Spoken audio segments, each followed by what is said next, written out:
I might say you were in a state of stress, and I was in a state of tension, which gives a good foundation for the discussion of the morning.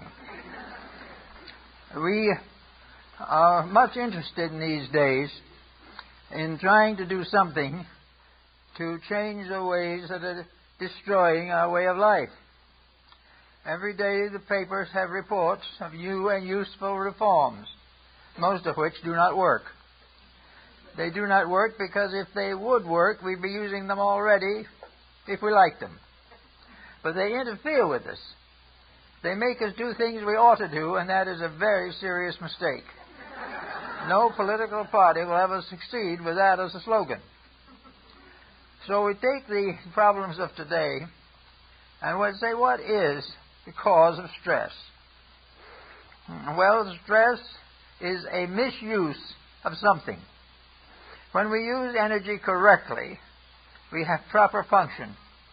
When we mix up things or make a serious mistake, we get stress. Stress may be the right thing in the wrong place, or it may be the wrong thing in the right place. But it's not where it belongs at that moment, and it is not doing the job it is supposed to do. And wherever stress appears, it's a symptom. It's a symptom that means correction is indicated. Stress gives us warning. Stress in the body can produce pain, which gives us warning.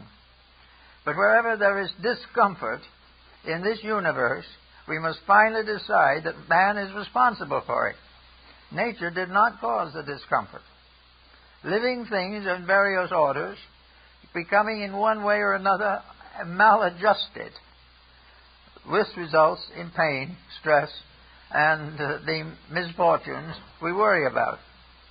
Now today we are in the worst problem of stress, I suppose, in the history of the world. Now what is it? Is it a rate of vibration?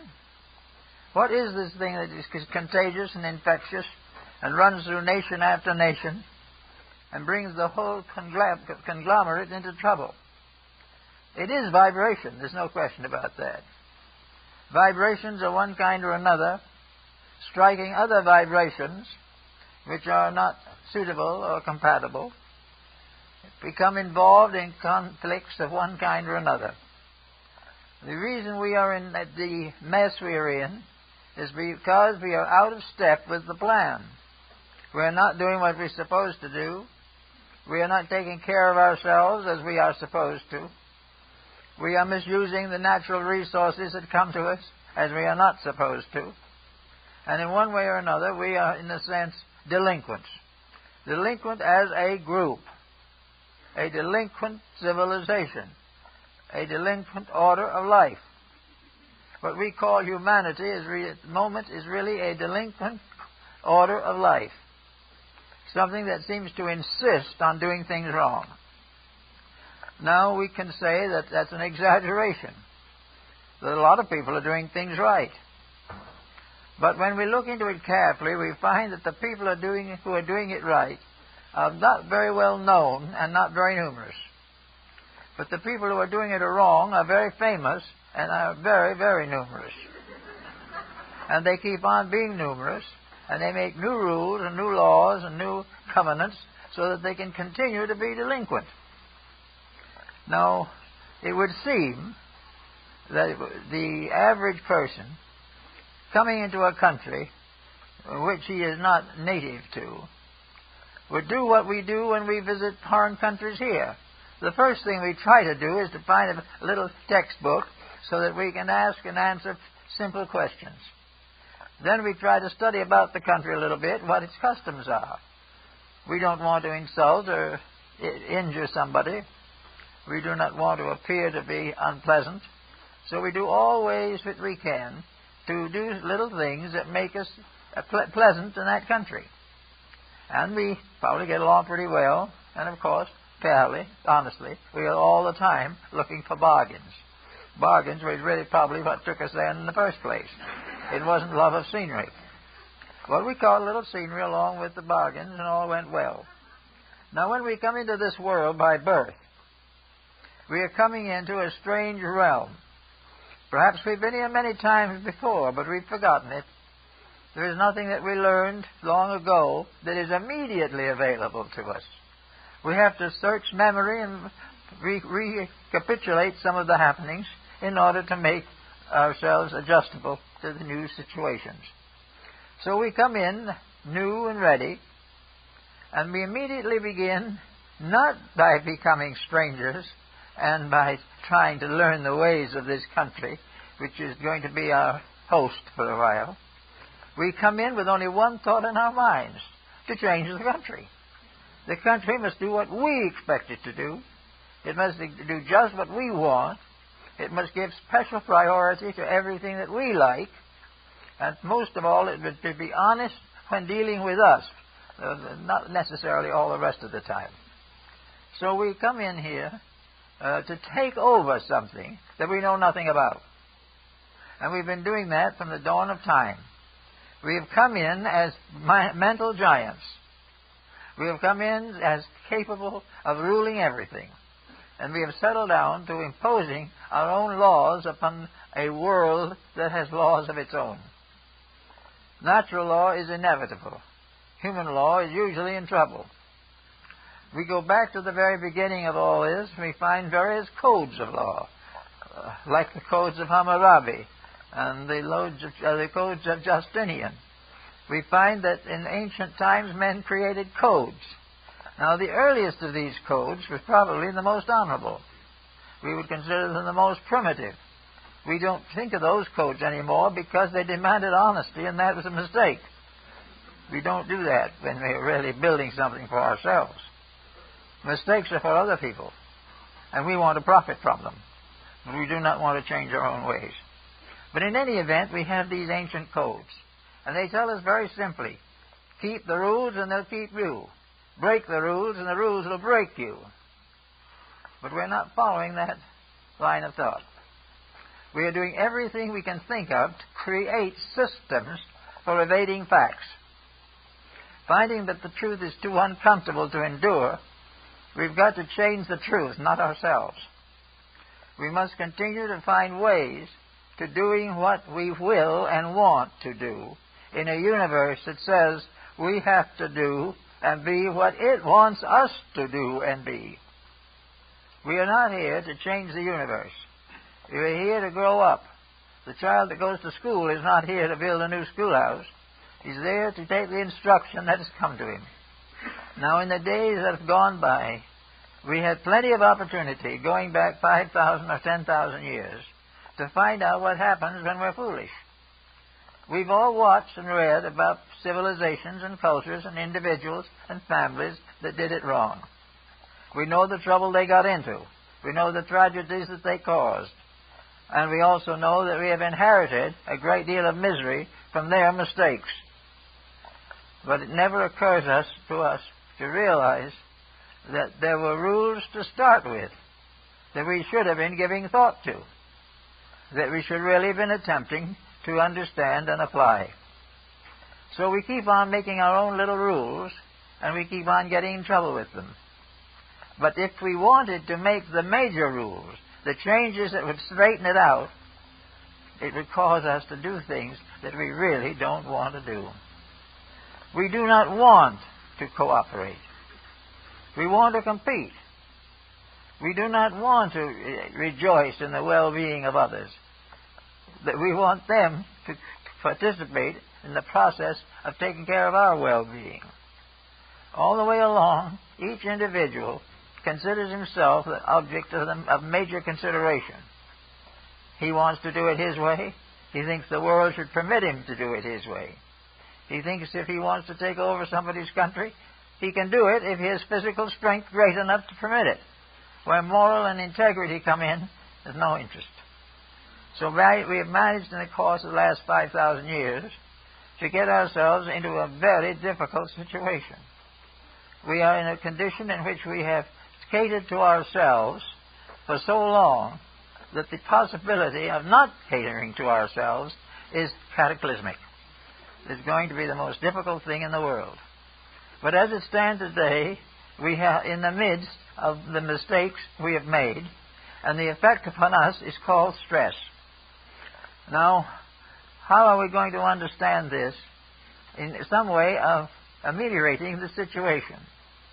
How are we going to get the stress out of our systems? Well, we have all kinds of ways. Our physician can give us some good remedies, guaranteed, to take the stress away for 5 years and take our life away for the rest of time. We are going to sacrifice a little. We may give up our favorite brand of cigarettes, and that's a big sacrifice. That really is something. We're really afraid when we do that. And we find other things, cut down a little on the bourbon, do all these kind of things, be a little bit uncomfortable. And if we get just so that we don't like what we're doing, maybe we'll be able to survive. Because survival seems to depend upon following rules we don't want to obey. So we keep on exploring the matter a little further. We can go back in history. There's plenty of histories available. We can go back now in art and music and literature, history, philosophy, anthropology, science, and find out all kinds of things about what human beings are doing and have done. And we can also find and learn from this that those who have kept the rules have done the best, but they very often have never been able to be heard to tell the story because they have been eliminated for interfering with the destinies of people who don't want to keep rules. So most of the great rule keepers of time have been martyrs, destroyed by the foolish, to perpetuate the folly of people who did not want to think. So we have stress building up, and in the 20th century we have gone to the highest point of stress ever known. Stress plus ingenuity, and individual initiative, scientific knowledge, all types of research and so forth, all these things added together not only bring us advancements in knowledge, but they bring us tremendous compoundings of stress. Here we are. We know what we can do. We know what the atomic bomb can do. We strongly suspect what nation is going to get it next. We're very certain that it is going to be loosened by somebody. And so we keep on going quietly along, preparing as much as we can for the worst, but never for a moment trying to change the worst. If the nations of the world would get together, say no more bombs, there'd be no more bombs. But if that happened, then ambitious tyrants, little dictators, and munition manufacturers would be very unhappy. Well, they must not be allowed to suffer like that. We must do what they want to, and let God take care of them, which He will do. In the end, all of these munition manufacturers are going to be destroyed by their own inventions. But that is the way it goes, and stress builds up. And here we are today with stress in every field of life. All of this stress because every field of life that we know of has become infected with the primary mistakes which have descended from time immemorial, both of the now and the past, and proverbially probably also the future, are interested primarily in wealth, fame, and economy of building up great mercantile organizations. In other words, wealth is a science of industry. Wealth is an accumulation of the spoils of war. Wealth as the result of stealing one person's land and giving it to somebody else. All of these things add together to wealth or fame, and these are success. And success is something that if it costs 10,000 lives on the right hand and 10,000 lives on the left hand, if one man is successful through all this, it makes it all worthwhile. The dead will never complain. So we have this. And the stress is beginning to worry us. Now, some stress is dangerous. All of it is more or less dangerous, but some is really dangerous. And some is sort of primarily dangerous and largely ridiculous.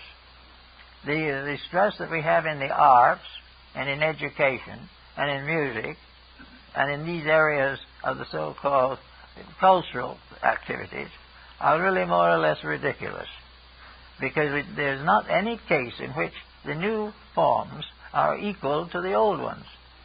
We go now to the theater and we watch something that is miserably performed by people who know very little about theater, or care less, and receive enormous salaries for doing it badly.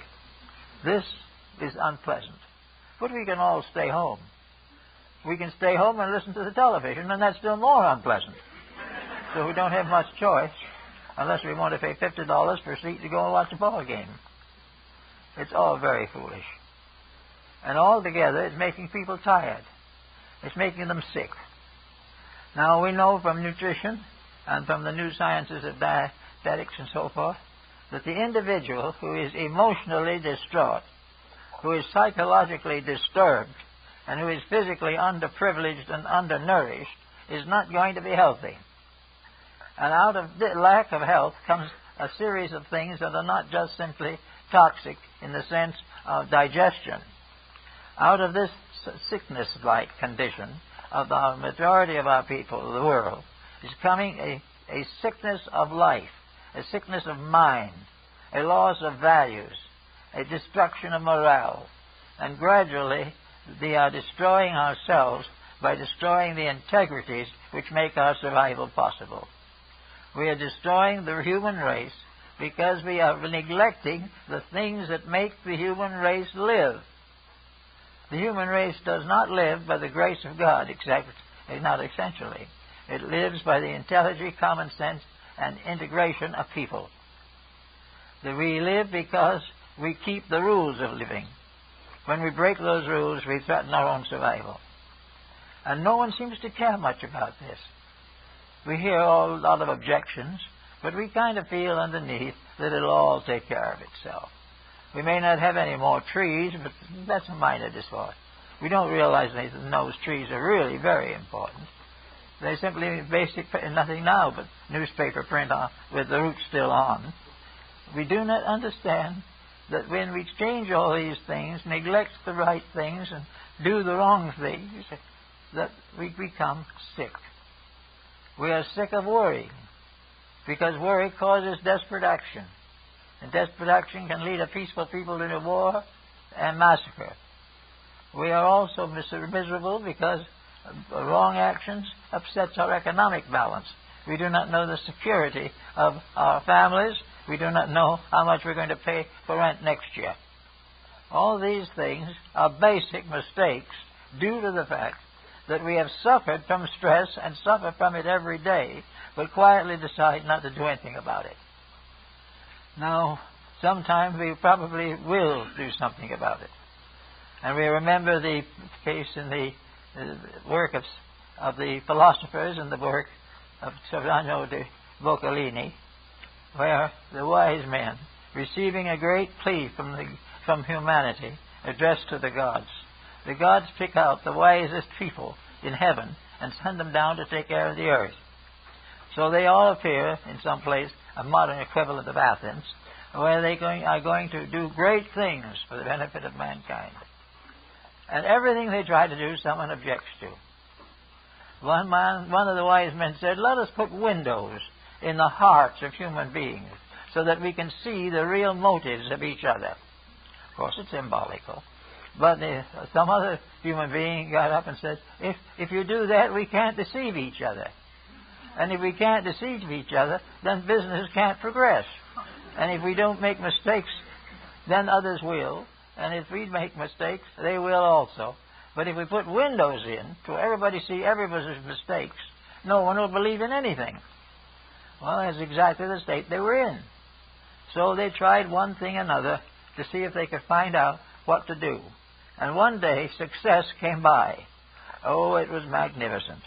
It had a great float as in a parade, accompanied by all kinds of dancers and musicians, and in the float sat Success, a magnificent figure, jeweled and crowned, were carrying scepters and surrounded by attendants of magnificent proportion. And one of the wise men, just by chance, noticed a little place where there was a gap in the robes of Success. So while the pageantry was going by, he lifted up a little bit on the robe. And what was under it? The bones of a skeleton. The Success was a skeleton dressed up. And he told the rest of them about it. That's pretty serious. You can't do much with a world that conceals evil and tries to make it appear to be right rather than to change. So they said, we've got to do something. So they all got together and tried to teach the people something. No luck. So at last they made a special official announcement that the whole thing would be solved by adding 2 cents to the price of cabbage. The thunderous applause was received. Everyone said it's the most noble thought in all the world, that now everything is solved. Everything is perfectly all right. We can all do as we want to if we can be just as nasty, unpleasant, and destructive as we care to be, and we'll pay 2 cents more for cabbage. And this is such a good thought, and so wisely put, that the author was strangled to death in Venice as a reward for telling the truth. So we find that the stress is present wherever folly controls conduct, and that is just about everywhere. Now we watch the newspapers a little in the last few days, and there's some pretty nice things being said. There are a lot of people beginning to worry more about some of these problems. But the papers and the commentators and everyone else sort of hesitates for a moment and says, yes, that would be good, but how do we do it? How can we get this to work? Which one of the principal legislators today should we approach to get support for this? Which one of our educators really wants to see education put on its right basis? How many believe in a dollar that's worth 100 cents? All these things, they're all things that would help. But you try to find the person, and they'll be very hard to find. Whereas you could bring up a whole mass of them shouting with joy for 2 cents added to the price of cabbage. This is the way it is being handled. So the average citizen, that trying to live from day to day, not knowing how long his job is going to last, not knowing how long he can trust his doctor, how long he can prevent himself from being involved in some legal dispute, or vote for the wrong candidate, how long things will endure as they are before they get so bad that the individual loses everything that he has, including himself. So this causes what is commonly known as stress. Stress is the realization that something is necessary and no one dares to do it. This is the type of thing in which the remedy has to come from a major cataclysm of some kind. And it looks now as though sometime between now and the middle of the 21st century, we're going to see a major change that's going to force this whole change upon us. Because nature, in its infinite wisdom, would rather finally weed out the tyrants and dispose of them than cause or allow the complete collapse of the entire system. Now we have this, therefore, as an environment. We have it giving us the problems of fumes from motor cars. It gives us the problem of narcotics, all these different things, the major mistakes in industry, and all the problems that face us today. How are we going to change all these things? How are we going to take care of agriculture? How are we going to get over poisoning the stock before we chop it up to eat? All these things have to be cared for. But something definite has to be done to force it. There has to be something bigger than a personal feeling. Someone more important than some legislator or some would-be humanitarian who has no influence but perhaps a very good idea. So we must watch for the thing when it will come that will bring with it the forced change we have to have. Now when this forced change comes, those will probably cry the loudest who deserve it the most. Because if they had not, or someone had not deserved it very badly, we would never have needed it. But having broken all the minor rules of life, we are confronted with major rules that can break us. So we have people worrying about the job, worrying about the world, worrying about religion, worrying about whether the Muslims or the Hindus are going to govern something, worrying about where they live, constantly working for some private cause. The individual worrying that the right to carry a pistol or a machine gun will be taken away from the private citizen. Why the private citizen should own 200 machine guns and rifles in this country is a question. The theory, of course, is that you might need them if there's a big revolution. Well, with a revolution like that and that armament ready, the revolution and the survival become very doubtful. Instead of solving the problem, we arm ourselves against it, and therefore we are constantly in trouble. So here we are with our worry, stress symbols, our young people not knowing what to do next, laws for everything you can think of, laws for every correction of moral defects that was never corrected before because no one knew how to correct them, and no one knew what the universe really wanted. People didn't care.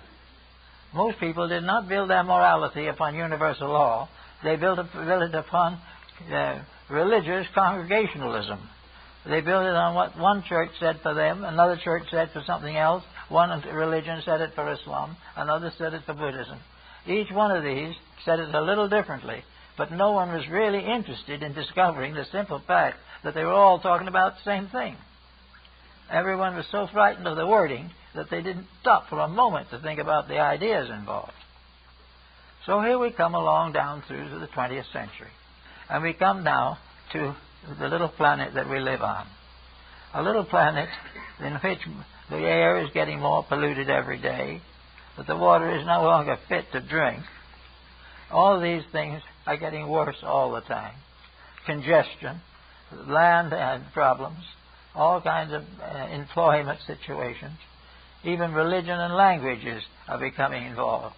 Everything now is becoming more and more acute, and the individual, as a private citizen, does not know what to do.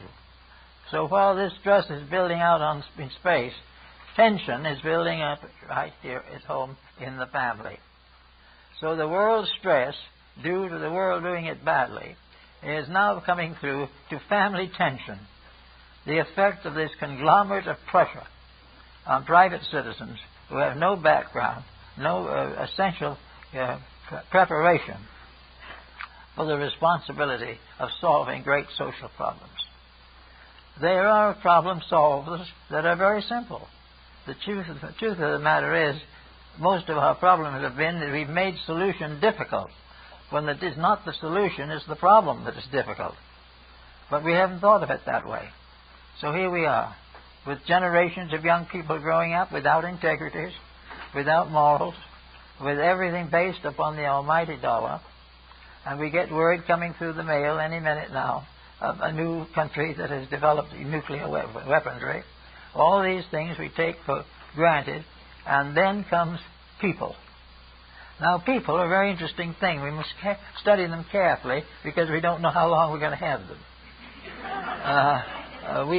We have to be very careful of people, because people are being hurt and disillusioned and destroyed every day. But people are the things that perhaps have the answers, if we would give them a little credit. The average person has never been very rich, and while he might like to be, I don't think he is necessarily willing to sacrifice everything for a few more dollars. The average individual has never had a high esteem for his position. He's done the work of the day, he's lived his life, he's retired on his pension, and has departed in due time. Now, these people are being affected very seriously by stress, and it is coming in on them in every way you can imagine. And they are the ones who you might say are the helpless victims of a system. They're not helpless victims because if they weren't partly guilty, they wouldn't be in the trouble. Most of them could have done a little better. Movements like the populist movement and other political systems throughout the world could have done much more if the public had accepted them. But the public was really not quite willing to accept the idea that it's 100 cents on a dollar. It's not that honest or that strict. It really wanted other people to be honest, but it didn't want a code that made it honest as a group of people. So we have no correction. But at the same time, the stress and this strife and pressure and tension is building up. It is building up in every area of our society. It is building up at a rate unbelievable in terms of past history. we are having more difficulties and more relapses and more complete failures in the last 100 years than in the preceding 2,000 years. Because now everything is exaggerated. Everything is built up. All thoughts are big, but there's nothing back of them. And these people who are suffering now from the mistakes of their ancestors and their own willingness to accept these mistakes are the ones that are going to have to do something about it in the next century. Well, there's a lot of things they can do about it. One of the things that can definitely do about it is to correct some of the major, simple problems that face us every day. We've got to make sure that the food is fit to eat. We've got to make sure that the air is fit to breathe.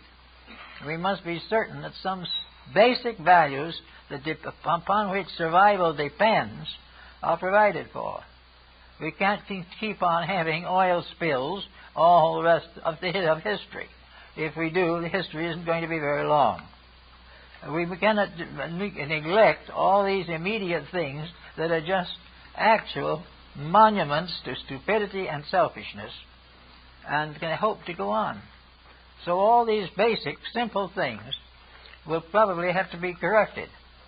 We're going to have to find out what to do about the narcotics problem and do it. And we're going to find it difficult because we've raised 2 generations at least now of young people who have no sense of moral integrity and therefore are not afraid of narcotics, although they witness the complete collapse of integrity under the influence of them. So everything goes along, but it's all visible. We can see what is wrong. We see it every day. We see it in our thoughts. We see it in our newspapers. Our politicians are talking about it. Our educators are trying to do something about it. And the rest of the citizenry is waiting, hopefully, that something will be done about it. But in the meantime, there come strikes, and another nation has the bomb. All of this keeps on, and nothing changes it. Well, nature is not that patient. Nature is very patient, and the laws of cause and effect work.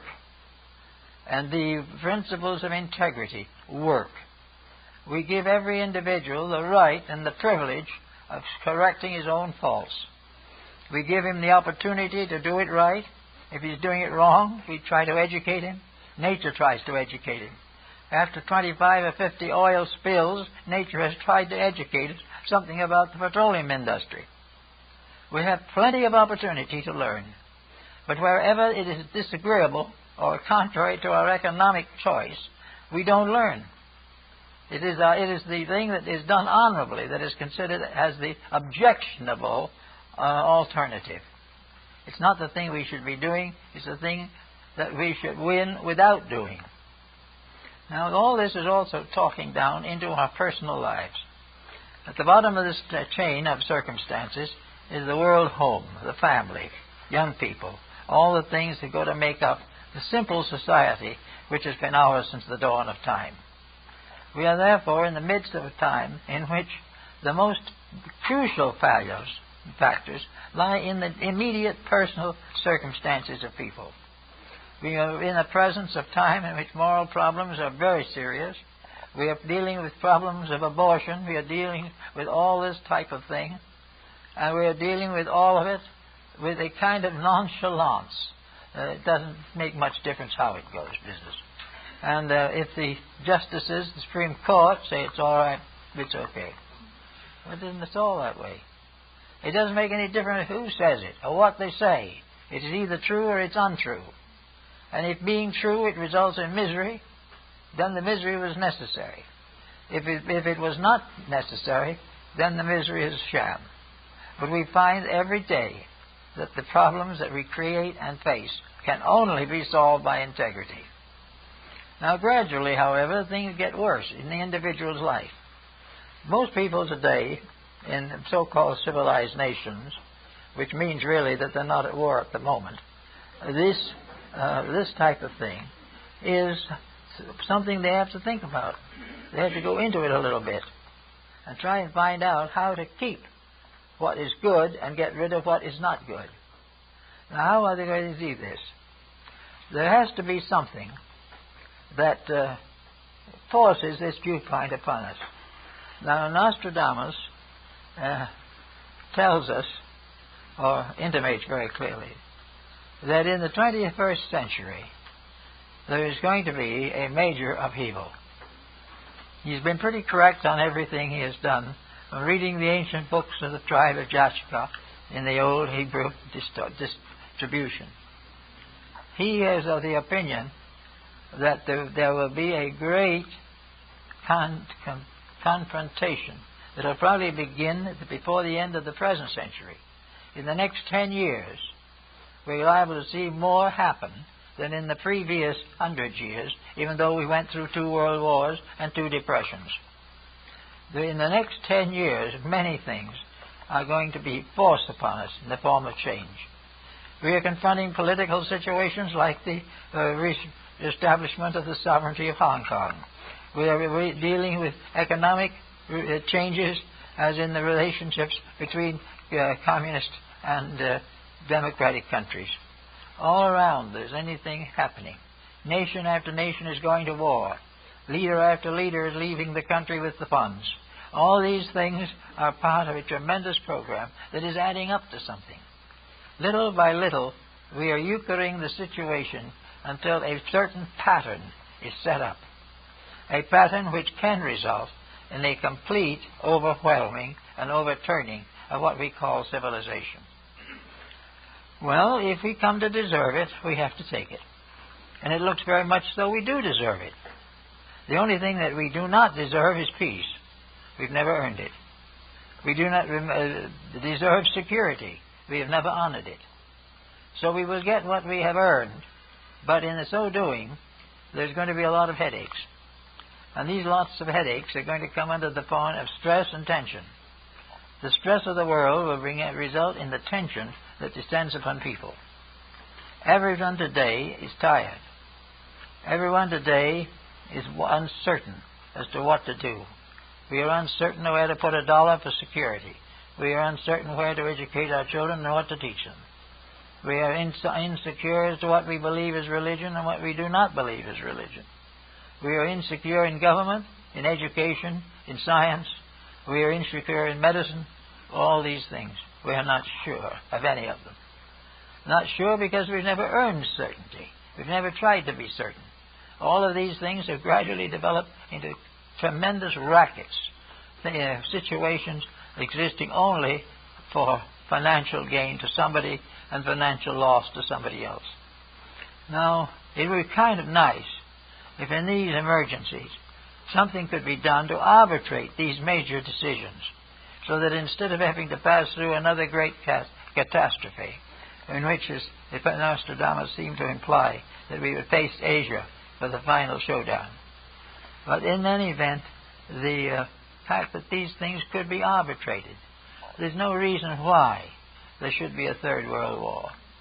There's no reason why there was a second one, or a first one. All these tremendous pressures and circumstances were based upon the concept that people had that you could win a war, which you can't do. So always as the war is lost, and then actually hundreds of pages of history can be produced at any moment to prove that every conqueror and every despot has come to a bad end. But nobody pays any attention.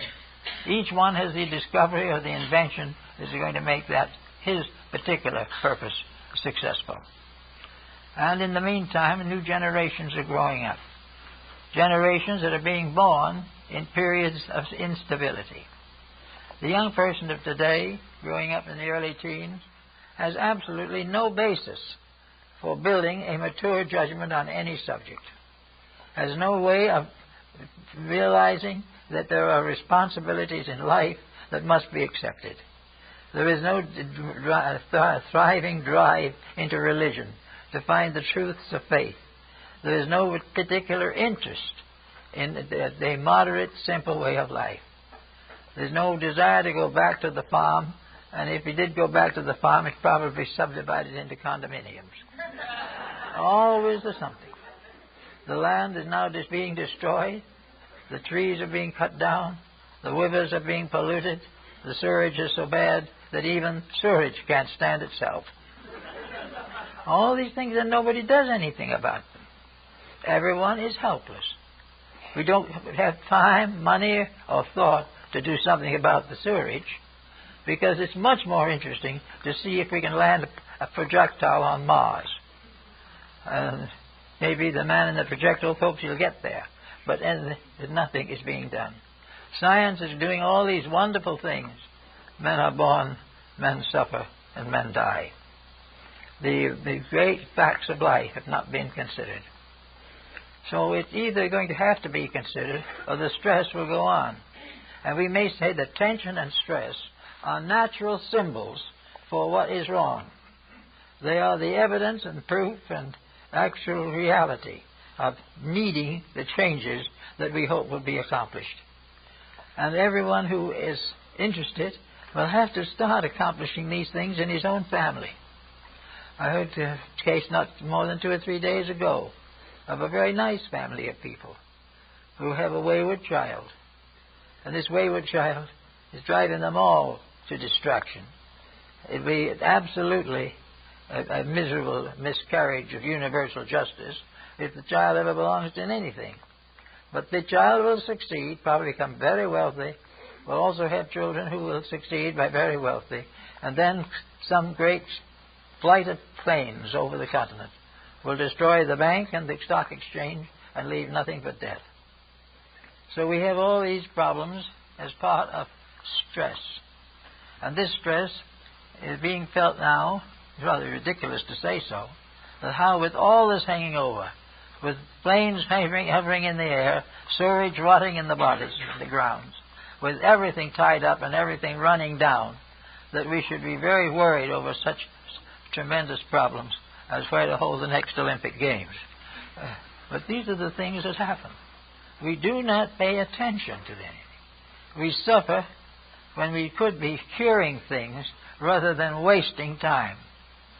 Now, most people are fairly busy, but at the same time, most people are wasting more time today than ever before in history. And wasting of time is a misdemeanor. It is something that's going to be held against us. Wasting of time is not fair.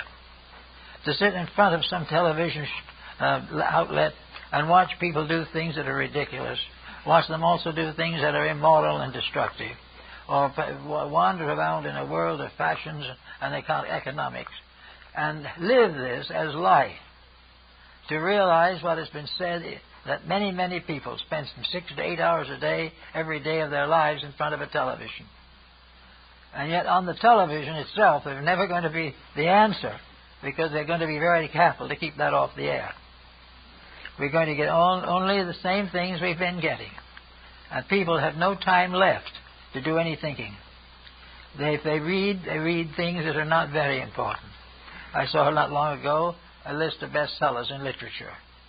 The very best. They're doing very well. There wasn't one on the list that could contribute anything to the problems that we face today. These things are completely forgotten or ignored because they're painful.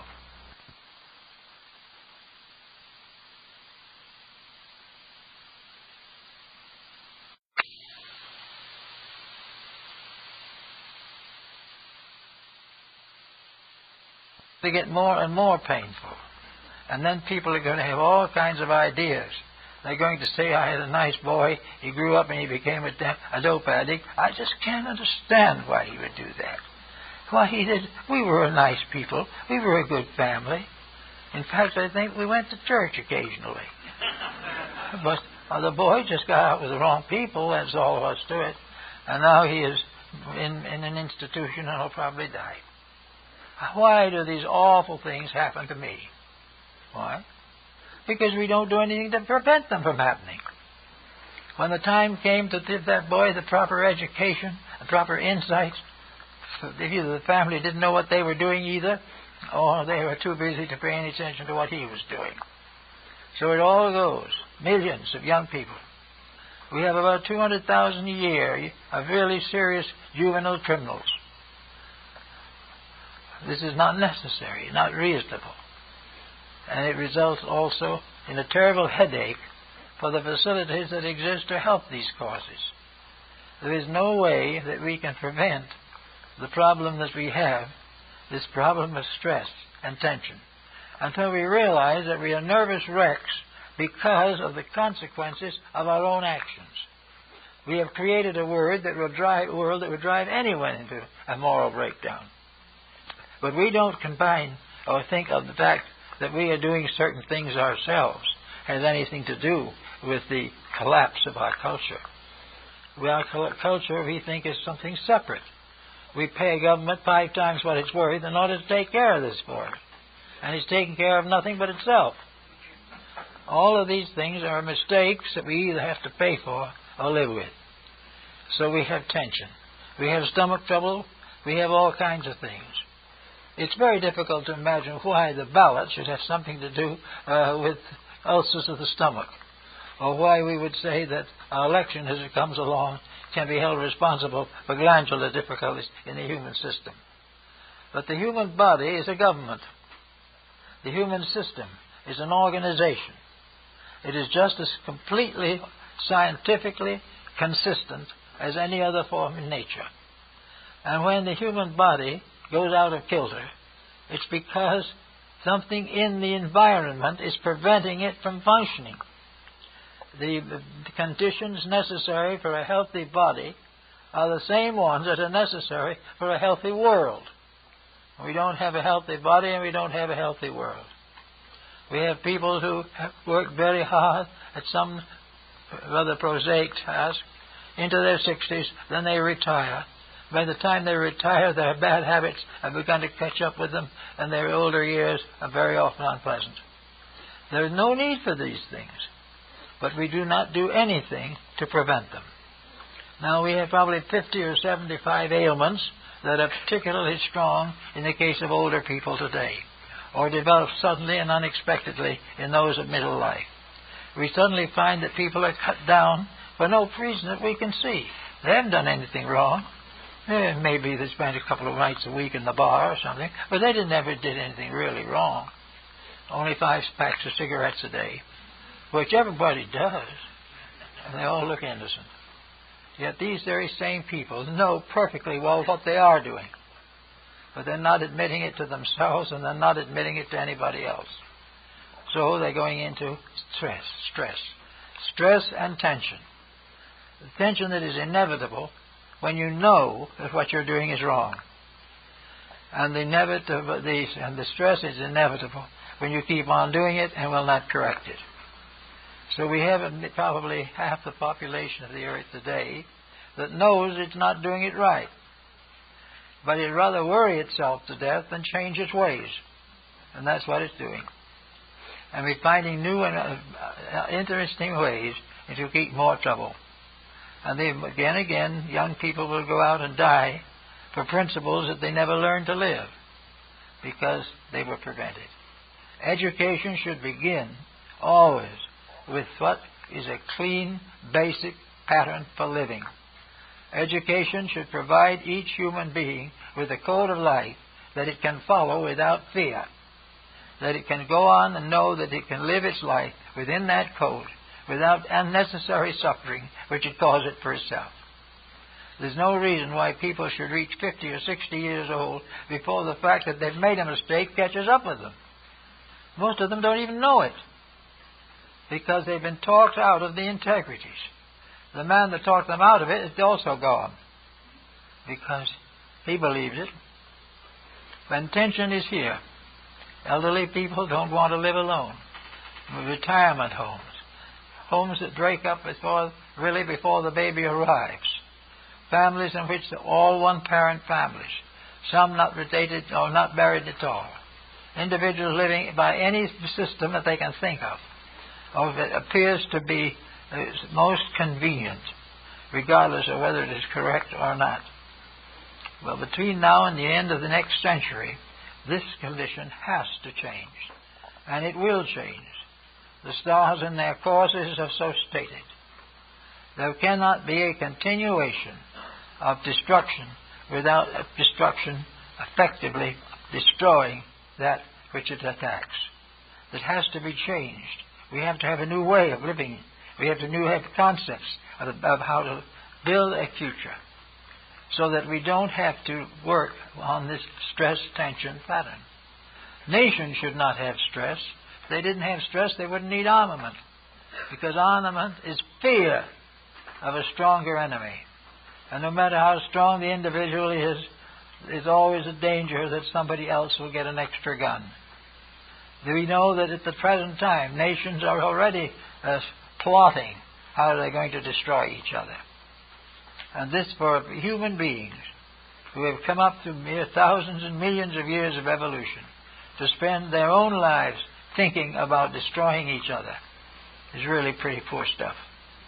Something nobody has a right to be very proud of. What we really need is simply honest thinking. Thinking that can be done by a 10-year-old child. Thinking it can be done in the backyard with a pet hen or a pet rabbit. Things that are so obvious and so real and so inevitable that there's no question about them. And because they are not questionable, no one asks about them. Because they probably realize that they got the straight answer. But if they did, that straight answer would disillusion somebody about something that they're doing every day. So, we got sick people. We got people with hospital bills that are much too big. We have a world that has all kinds of knowledge and everything of that kind, and still we have difficulty in breaking the minimum age limit. We may have put on 5 years in the course of history to our lawful expectancies, but we've taken 10 years off by our own dissipation. Everything has got to change. Now, we don't need a theology that is full of thou shalt nots, and we don't need all that abracadabra that goes with it. What we know we need to do is to relate the fact that a natural universe, a universe of stars and galaxies, this tremendous space manifestation that we know, is not something that was created out of nothing. The tremendous pattern of things that we can see reveals to the ultimate knowable or discernible limit absolute law, absolute integrity, and absolute manifestation. Whatever it is, it's lawful, it's reasonable, and it's right. It always has been. Nothing has ever won against it. Nothing has ever lost that was for it. Now we have this there. The idea of trying to change it, trying to prove, for instance, that the young child doesn't need a home, trying to prove that it doesn't do better with one parent than it will with two. All of this is contrary. If it hadn't been, it wouldn't have been set up correctly. When the two-parent system was set up by natural law in the human family, it was set up because that was what humanity was expected to have. We have been now several thousand years trying to get rid of this. Instead of trying to get rid of the integrities of life, we should be trying to get them built up, strengthen them, and give more power to that which is obviously the intention of the creating power. We need these things. We need obedience to universal law, and not obedience to the whining of ignorant and even criminal people. We need to understand nature, and there's no reason why a high school graduate shouldn't already know enough to live a clean life, not only for the length of time he expects, but maybe for a couple of extra 100 years if he does it right. We do not need to have all this vast experiment to try to prove something that's no good if we prove it. And when we kindly do prove it, then something comes along and disproves it almost immediately. We need to have a reasonable fear of being wrong, a natural fear, a natural anxiety. But this natural anxiety should incline us inevitably to correct the thing they're afraid of, so that we will no longer fear it. And we will discover that what we thought we feared was really a wonderful truth in disguise, which we were reluctant to accept. When we understand these things and understand them right, we won't have any problems. They're perfectly natural, perfectly reasonable. The archetype of the universe, the great trestle board of the heavens, is there. We know the infinite patterns of life. We see them traced in the rocks. We see them in the mountains and in the seas. We see life in every element. And wherever we see man, we see him destroying life. When man destroys enough life, he's going to destroy himself with it. There's no reason why everything that exists should be sacrificed to the whim of man, who doesn't even know why he exists or have any real interest in finding out. All he's interested in is being secure and prosperous and important for the few years of his life. Then he will disappear, and his moral problems will disappear with him, but they'll stay with us until somebody solves them. So we can get down to freedom from stress and tension. We all get tired. That's expected. We all have our little problems that we're not going to cure right away. But if we can get a basic set of values, knowing that if we keep the rules, they'll keep us. If we break the rules, they'll break us. And begin by recognizing what constitutes the foundations of a good life. The acceptance of responsibility. The recognition of the rights of others to succeed. The rights of all living things, animate and inanimate, to have their fulfillment in this world of which we are a part. That all things have a right to be considered. The flowers of the field are not there simply to be burned. The trees are not there simply to be chopped down. The animals are not there simply to be slaughtered. All these things have to be corrected and put in their proper relations. And when humanity becomes harmless, it will not be subject to harm. When it becomes aware of the values of life and the principles that it should understand and nourish and protect, it will have a peaceful existence. There's no reason why the human family should not be the brightest and noblest things on the planet at this particular time, and that all other forms of life should gather around it as children gather around the parents, that all the animals and birds and everything in the world would find its place in a world where everything is thoughtful of everything else. This is perfectly possible. We have every reason for it. Most dietitians and nutritionists can prove conclusively that's what we should do. We don't do it. We would much rather pay $15 for a steak and see the animal slaughtered.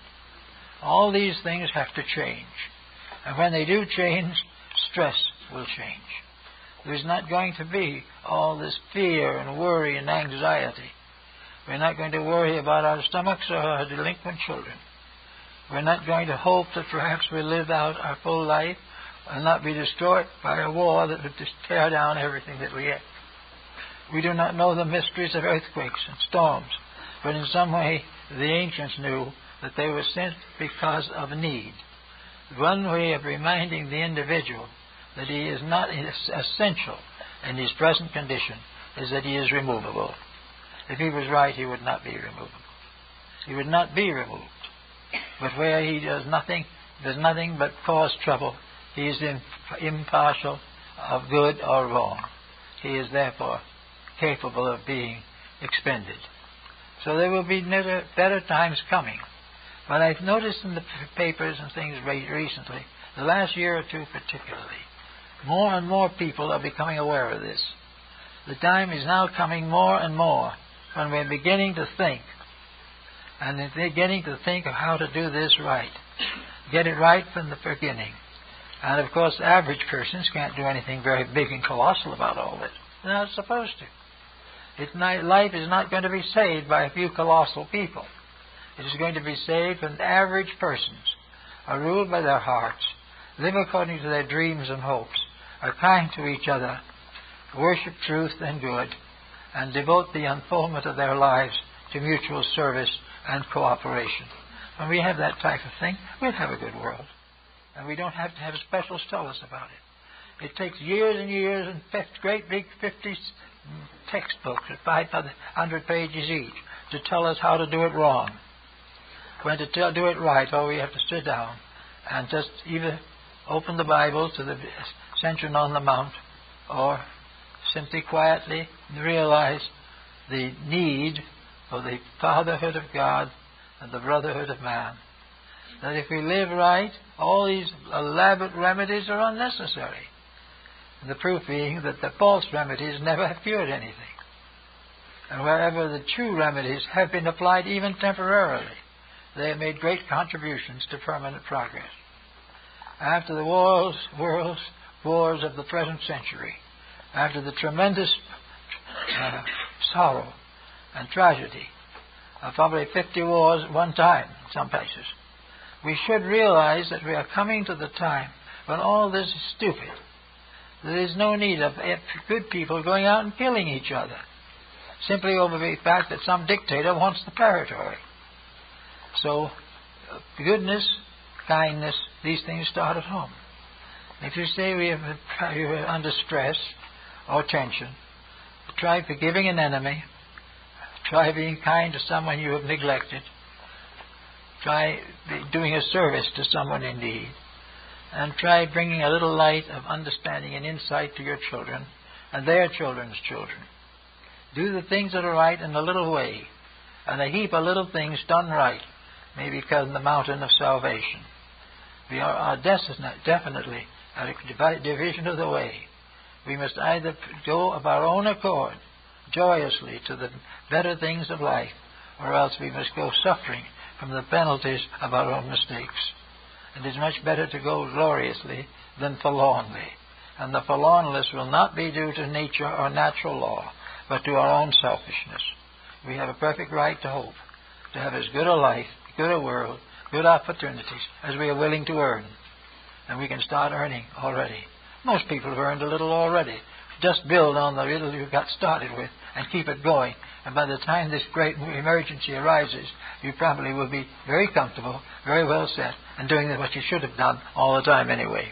That's about the best we can do about it at the moment. Thank you.